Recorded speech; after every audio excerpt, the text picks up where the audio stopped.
Good morning and welcome to the October Quality Assurance Task Force meeting. I'd like to call this meeting to order. My name is Marilyn Baldwin and I'll be chairing the meeting today. I'd like to ask Mrs. Charlotte Campbell to please lead us in the Pledge of Allegiance this morning. If you're able to, please stand.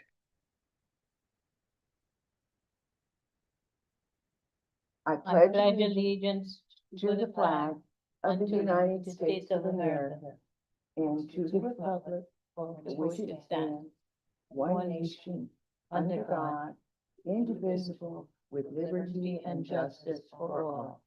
Thank you, Mrs. Campbell and everyone. Okay. I want to remind all members that this meeting and all future meetings are held in person and that it is important for all members to be here in order for us to have a quorum. Members of the public are still able to participate virtually, and we encourage them to do so. I'd also like to ask members to please be sure to activate your microphones before speaking and deactivate it after your remarks. This will help ensure that everyone is able to be heard in the room and online. Chair's remarks, I just want to make one very special comment and thank you.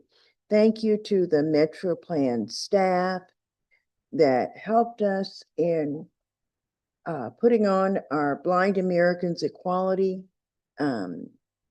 Day on October the 15th. It was a wonderful success. We had good public attendance and a lot of sighted individuals put on their mask and were able for just a brief moment to understand a little of what it is like to be blind or low vision or otherwise disabled and to try to cross our streets and highways.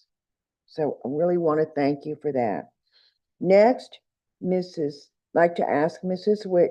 Whittington to please take us through the agenda and review and share any announcements that you have. Oh, and do we have a quorum? Madam Chair, we do. All right, very good. All right, Mrs. Whittington, you're recognized. Thank you, Madam Chair and members. Thank you all for being here today. There is no change to the printed agenda, the items that are there before you.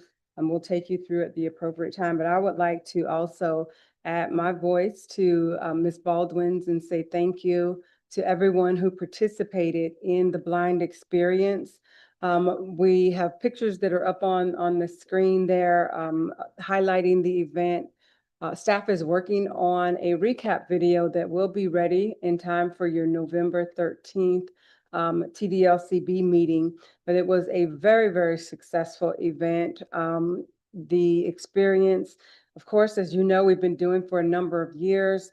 There were more than 75 people who showed up and learned what it was like to navigate that busy downtown street.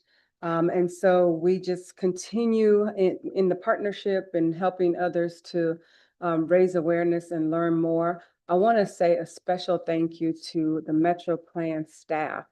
I was not able to be there that day because of a family emergency, but Giselle and Leilani, Marianne, and everyone they jumped right in. And Giselle actually led us this year in this event, and this was her first time doing so. So I just wanted to publicly say thank you to her for doing such a phenomenal job. Thank you to Lynx for being the great partner that you are, having that vehicle out there. So we are most appreciative of everyone who joined in that effort. The weather was beautiful. Everything turned out perfectly. And I was getting text messages even as I sat in the hospital. So it was really good to get those remarks. And also, thank you, Ms. Baldwin, for stepping up to fill in the chair vacancy. Mr. Olson, as we reported to y'all, is no longer with the organization that he represented. on this board. So as the bylaws outlined, the vice chair would step into the chair role and fill that seat. That is the way the succession plan works. We are in communication with the staff of the organization that he works for, and we're expecting Ms. Nancy Pritchard, who was his alternate of record, to come to future LCB meetings. And she will attend until a successor is appointed by them. Also, I want to introduce Ms. Kim Fry, who's with us. It's Kim or Kimberly, which do you prefer? It's Kim Fry, who is with us. She's the Director of Mobility Services with Links and Access Links, and she's here this morning filling in that seat. Please be nice to her. She is taking over the position that was previously, we had Norm Hickling here. And so this is his replacement, and we're very fortunate to have her, and she'll introduce herself and tell us a little bit more about herself when she is up for her presentation. Also, Metro Plan Orlando offices will be closed on November 11th in observance of Veterans Day, and also Thanksgiving Day and the day after Thanksgiving. So those are the holidays that we will be closed for. Madam Chair, that is all that I have for you all this morning. Ms. Frederick has already let us know that we do have a quorum, and so we're now ready to move to the public comments on any action items. Okay. We're now at our first opportunity for public comments. Comments heard at this point in the meeting are of those items before us for action today. Comments may be made in person or online. Members of the public joining us virtually who wish to speak will use the raise hand feature on the Zoom screen. When your name is called, you will be able to unmute your microphone and will ask you to state your name and contact information for the record. Staff, is there anyone online wishing to make comments? There are no hands raised online. All right. Is there anyone from the public here now wishing to speak or in person? We have no comments received. All right, very good. Were there any written comments provided prior to the meeting? We have not received any written comments, Madam Chair. Okay, very good. All right, Mrs. Whittington, you're recognized to present each of the action items. Okay, again, thank you again, Madam Chair and members. In section 1 of your agenda is the 2026 proposed meetings for Quality Assurance Task Force, which are January 27th, April 28th, July 28th, and October 27th. Those follow your consistent 2 weeks prior to the LCB meeting. So this is consistent with your quarterly meetings. The TDLCB will take action on their meetings schedule in November. So today we're asking for your approval of the proposed quarterly meeting schedule for Quality Assurance Task Force. Okay. Members, thank you, Mrs. Whittington. Members of the public, board members, you've heard the request. Are there any questions? And is there a motion for approving our QATF meeting schedule? I'll make the motion. Okay, is there a second? Thank you both. The motion has been properly moved and seconded, and all those in favor, please say aye. Aye. Opposed? Very good. Motion carries. All right, next item. Madam Chair, thank you. Before you is the review and recommended approval of the annual expenditure report. This is in section 2. This annual expenditure report was submitted to Mr. Kyle Mills, who is the project manager for Area 4, was done consistent with the September 15th deadline that is established. And so it is presented to you for approval today. All right. Are there any questions? Okay. Is there a motion to accept the adoption of the approval of the annual executive expenditure report? All right, is there a second? All right, it's been properly moved and seconded. All those in favor? Opposed? All right, motion carries. All right, item C. Thank you again, Madam Chair. Before you is review and recommended approval of the annual operating report. This was submitted by the Community Transportation Coordinator, and we have received information that it is before you for recommendation of approval today. All right. Are there any questions? Is there a motion? I'm sorry, did we get a motion? Motion to approve? All right. Is there a second? I'll second. All right. All those it's been motioned and properly seconded. All those in favor, say aye. Aye. Opposed? All right, motion carries. Very good. Mrs. Whittington, you're recognized. Okay, and last but not least, Madam Chair, the two positions that we advertised, actually there were three that we advertised the vacancies for, we have received only one application and that person was deemed ineligible. And although he's a good candidate, we're going to be recommending him for the Community Advisory Committee, which is a better fit for him. However, Ms. Marilyn Baldwin and Mr. Bob Melia have both acknowledged their willingness to continue to serve on the TDLCB. And so with your recommendation, staff recommends that they continue. The for-profit operator is that third seat that it is just so difficult for us to fill.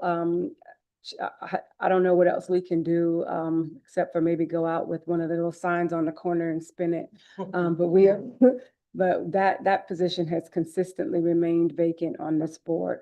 So the recommendation of staff is to renew the membership of Marilyn Baldwin and Bob Melia. Okay. Are there any questions? All right, is there a motion? Motion to approve? Okay, Second. thank you. Okay, the motion has been properly moved and seconded. All those in favor, say aye. Aye. And opposed, same sign, say aye. All right, motion passes. Thank you very much. And next, let's move on to presentations and status reports. Ms. Kimberly Fry, who is our Director of Mobility Services for Access Links. Ms. Fry, will you present the CTC update? And we welcome you to the Quality Assurance Task Force. First of all, good morning to everyone. I am so happy to be here. I'm going to tell you a little bit about myself real quick. Please. Thank you. I have been in this business now for over 20 years. Most of it has been with the paratransit world, some fixed route and some school bus. I am actually the third generation in my family to be in transportation. My grandfather retired from Indigo, Indianapolis, transportation. My mother just retired from West Palm transportation. So it truly is a family business. I've been going to board meetings since I was probably 10 years old. So I'm so excited to be back over on this side of the world. I'm looking forward to the things that we can all do together and help and make it a difference, which is what paratransit actually does, makes so many difference in people's lives. So I will go over this presentation real quick. And the one thing I'm still trying to learn my way around a little bit, but as we go the next quarter, if there's different things that we need to see or you would like to see, I'm open to this. This has been a great presentation. I don't, if it's things that you guys want to see differently, or you want more information, you just gotta let me know, and my wonderful staff and I will work on it. The staff that I have is Salida and Mohammed Ben. They're all great. They've made it very nice to walk in. All right. So our overview, we're gonna do an overview, talk about the trip demand, just a quick review over everything basically that's happened in the last few months. The trip duration, customer service, service costs, opportunity summary, and then there'll be a moment for questions. So access links, increasing trip demand, the trips continue to increase month over month. On-time performance, we're staying pretty steady with that, right around 90%, a little over 90%. I have a feeling that we're gonna be seeing some nice increases over the next 12 months. That's my go. But I know it's everybody else's go as well. Call center, average speed of to answer, we are getting a high volume, a lot of ETA calls. Cost of service challenges in our paratransit fleet, we have now received 76 vehicles of our new fleet. Excuse me. So you can see the last 2 years and year to date here.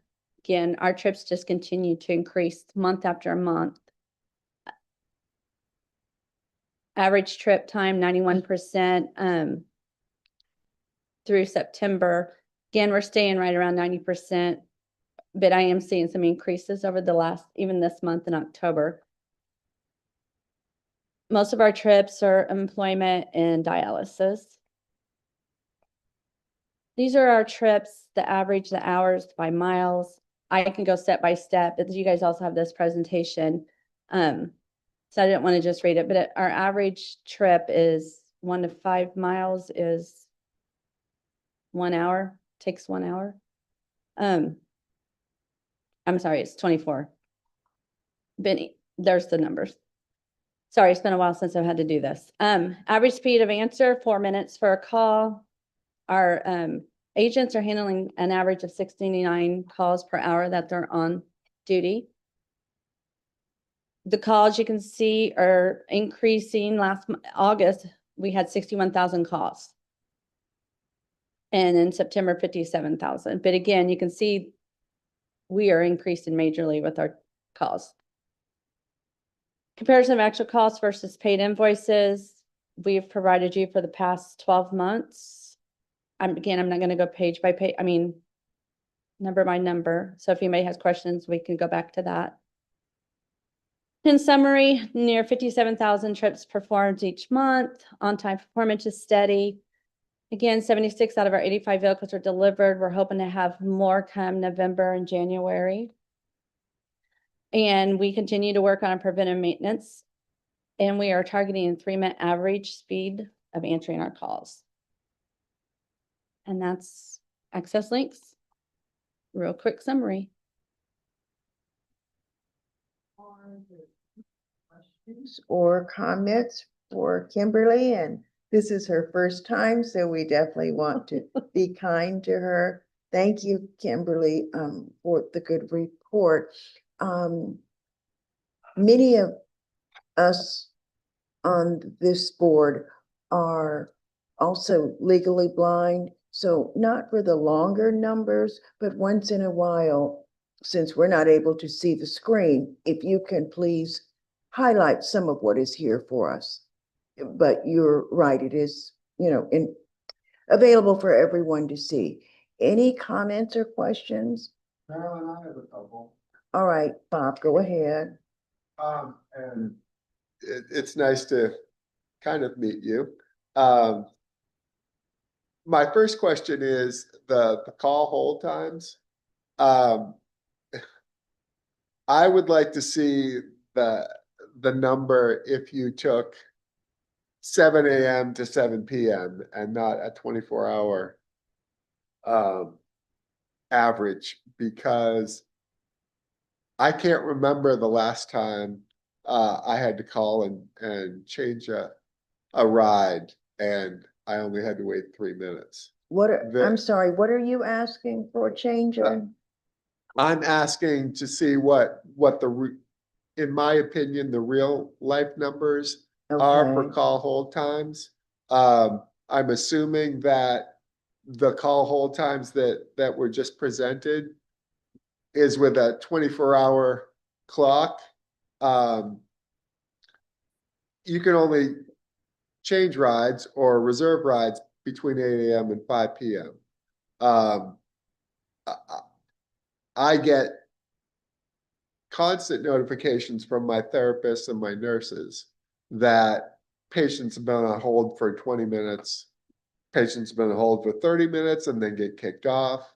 I'm responsible at 3 different locations, so the rides I set up for a week may have to get changed, and I may get notification at 2 o'clock in the afternoon that I have to, instead of being at the trauma center, I need to be an inpatient, or instead of being admitted an inpatient, there's something going on at the trauma center, so I have to change rides. Frequently, I will call to change a ride, I'll be put on hold, and I will go through patient files and reports, and I will leave my office to go to the gym to address an issue. I'll come back and I'm still on hold. So this 3 or 4 minutes, that was brought up at the last TDLCB, excuse me. And I kind of let it slide because I wanted to look through the paperwork that we were given at that meeting, and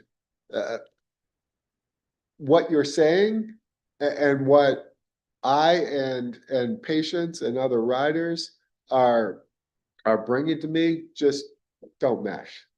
So, is there productivity? You talked about 69 calls. Is that a full 8-hour day?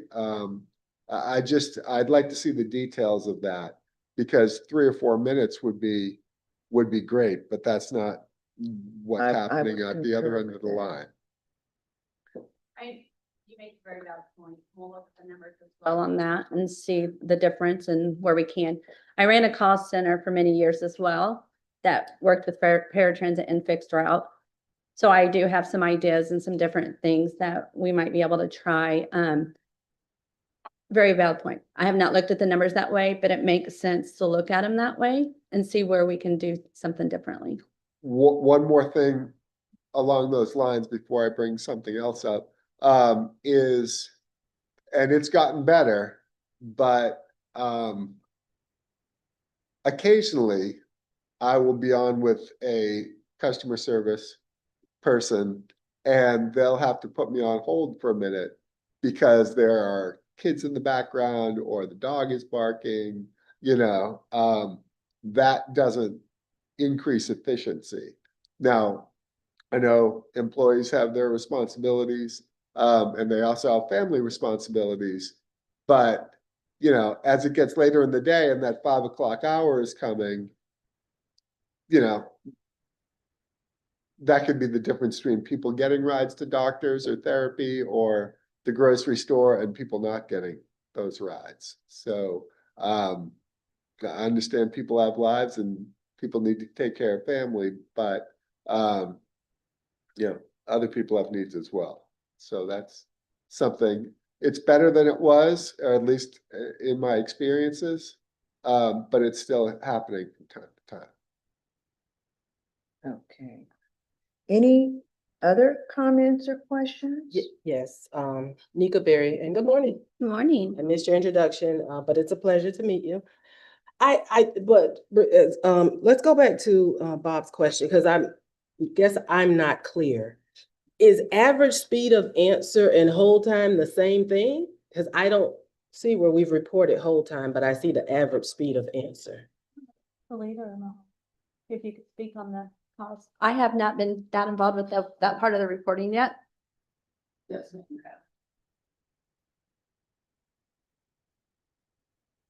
Okay. What are they saying? Oh, should we Can you need a repeat? microphone? Yeah, I can't hear, please. 5-9 system doesn't capture. So that would be, I don't know,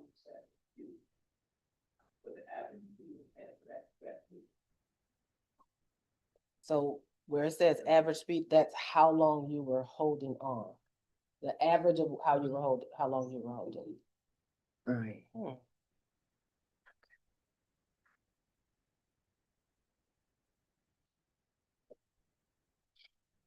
That's interesting. I'm processing you. Any too. more Yeah, questions? I'm. You're not finished. I thought as much.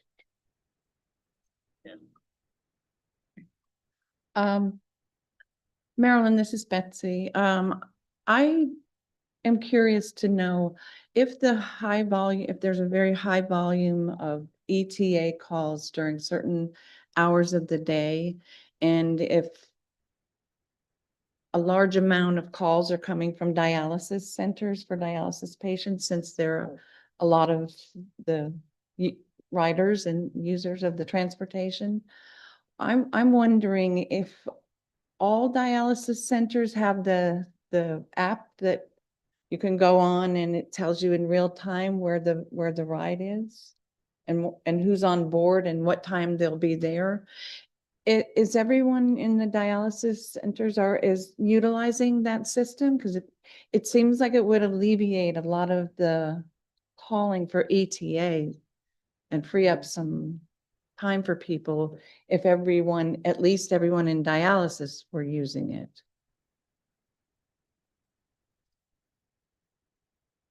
Okay, my understanding, I'm looking at you guys, they do, most of them have it. We may just need to update them to make sure they're actually using it. Is that correct?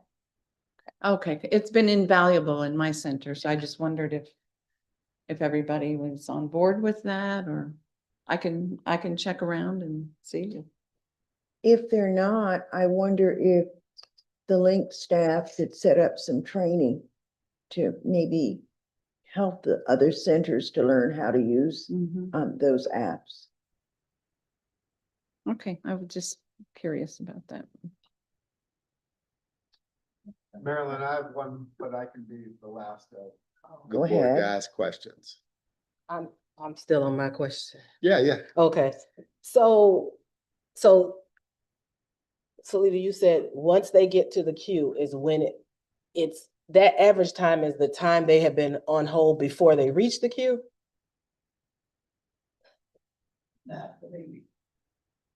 So this time is once they.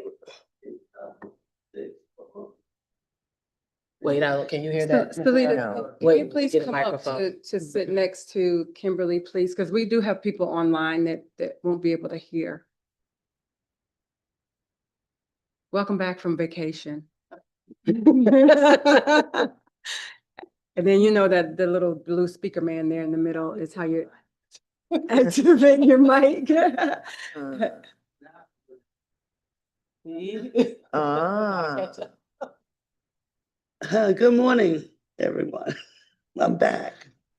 Once you reach the queue, so if you go into the booking queue and you push 6, once you hit into that booking queue, that's when your time starts to accumulate. Okay, Whole time. and this is for, as Bob said, a 24-hour period? Yes, ma'am, it is.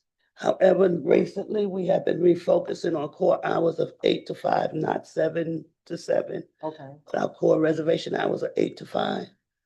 And we are now starting to focus in on the core hours for paratransit 8 to 5 booking to start looking at that count. okay. So they're working after 5 o'clock? I mean, We work 24/7, okay. yes, ma'am. What are they talking about? I'm just curious. TA, Okay, Cancellation. cancellations, okay, no strand. okay. We also cover the fixed route side as well, so they open that queue is open until That 8:30. Okay, Oh, perfect. no, we're very thankful Yes, that they no, are it's a there benefit. I those was just 24 curious. hours. Absolutely. If Okay, you're a rider and it's after 9 o'clock and that driver Right. hasn't shown, you want to need answers. Yes, ma'am. So what we can do is, Salita and her teams they've been looking at numbers. I'm a very numbers person, data. So we'll look at some different ways of reporting, which they've already been doing for me as well. And looking at things, as she said, she's been looking at the 8 to 5. Next quarter meeting, we'll come with some different formats and we can review it and decide what kind of things you guys would like to see. Because this report, I mean, our system pulls so many different things, so we can do lots of different things with it. And Madam Chair, back to, excuse me, Little louder, Ms. please. Berry, when you mentioned about the dialysis centers, and our team went out to each of the dialysis centers and loaded and trained each of those social workers how to use the system for ETA. So we would Very be happy to good. go back out to any specific facility and retrain, but we have hit every center. Okay, All right, I have another question. go But ahead. this is simple, I promise you. Thank you for that too. So I'm looking at the performed trips in it, the mileage, all of that, and I think I've asked this question, but I didn't have my notes with me today. Which distance is your most popular? Like, what's the most common distance on this one? Do we know? Oh, okay. I don't think this shows. It doesn't. I was just curious if we knew which was more common. We don't, okay. All right. Just Are there curious. any, We will next time though. I'm just curious. I'm good. If everyone else is done, I have one more Bob has a question. question or observation. you're recognized, Bob. Okay, thanks. I've seen something trending in my rides recently that I feared was coming once the new vehicles started showing up. When they first showed up, I ride 5 days a week, sometimes 6 days a week. Some of the older drivers were like, this is gonna be a problem, and I agreed. The vehicles are smaller, the tie down options are fewer. And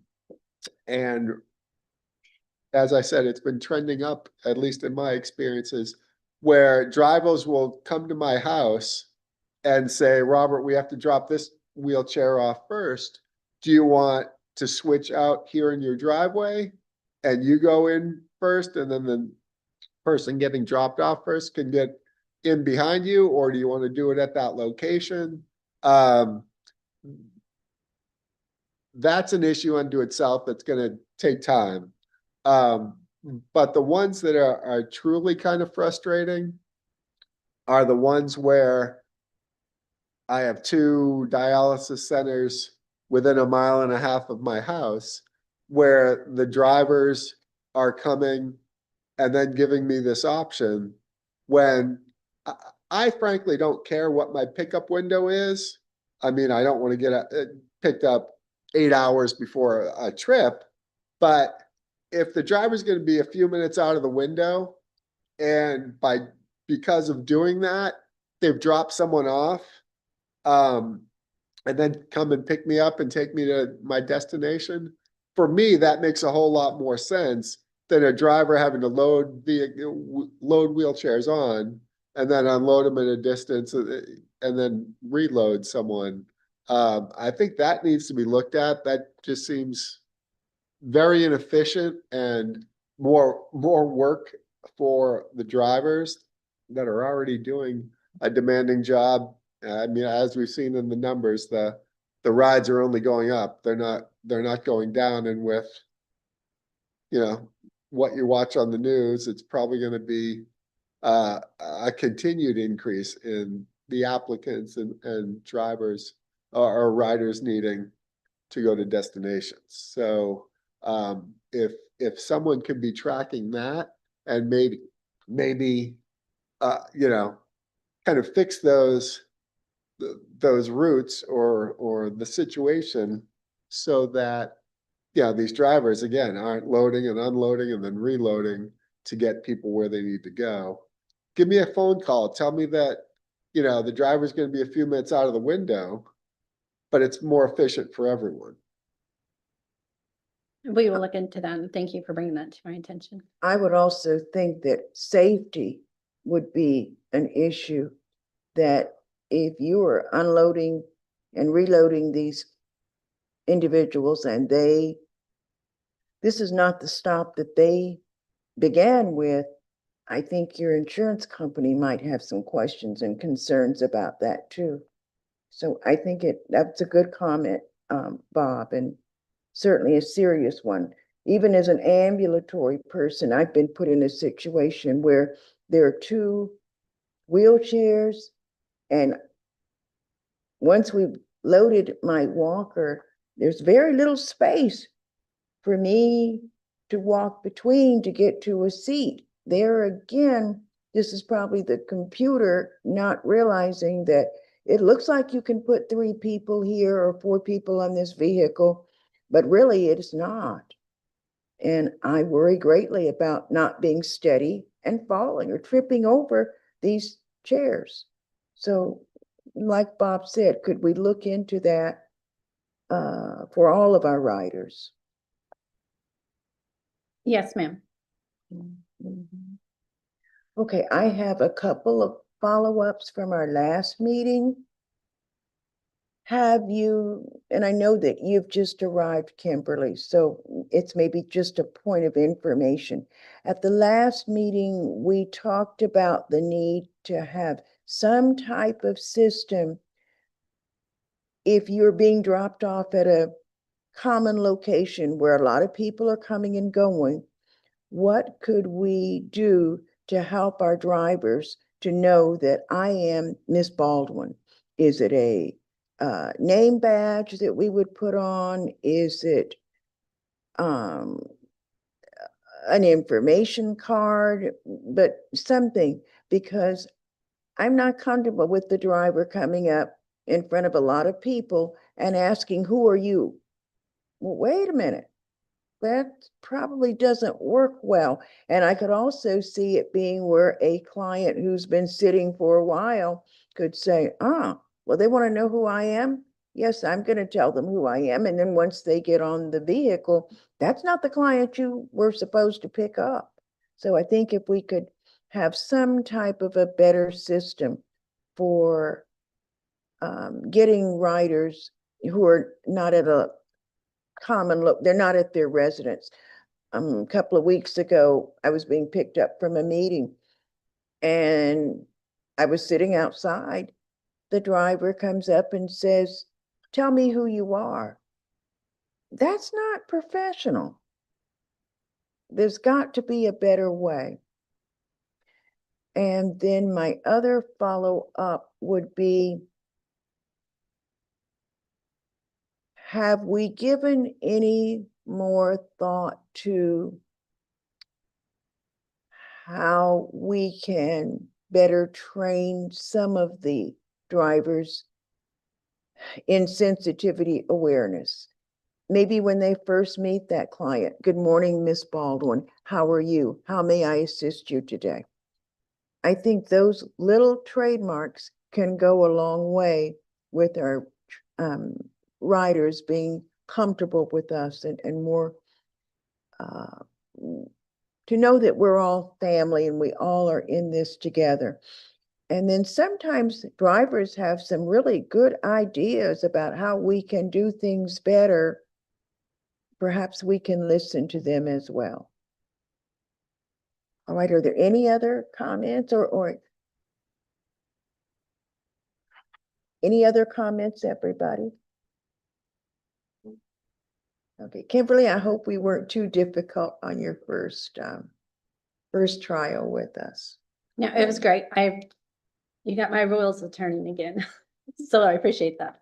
Yes, please, but I was gonna ask you questions, whether you. Yeah. Yeah, I get it. I ran many committees like this, the Metro Advisory Committee back in Indianapolis, the TAC Committee, many of them. So no, that's all been great information today. So thank you. All right. Any more questions going once? Twice? Okay, very good. General information, none. Upcoming meetings of interest, they are in your meeting packet. Miss Virginia, do you want to highlight any of them? Just a reminder, Madam Chair, that our next meeting, November 13th, is our annual public meeting. It begins at 10 a.m. That meeting will be held right here in Metro Plan Orlando's boardroom. And immediately following the final public comment, we'll move right into your LCB meeting, which will be your last meeting for the year. And so we again highlight that that meeting starts at 10. We have it published to end at 10:30, but we do so at the conclusion of the last public comment. All right, very good. We're now at member comments. Are there any committee members who have final comments they'd like to bring up? Meetings or information about the disability, disadvantaged community, anything? Okay, we're now at our second opportunity for public comments. Comments heard at this point in the meeting are more general in nature and similar to the first comments may be made in person or online.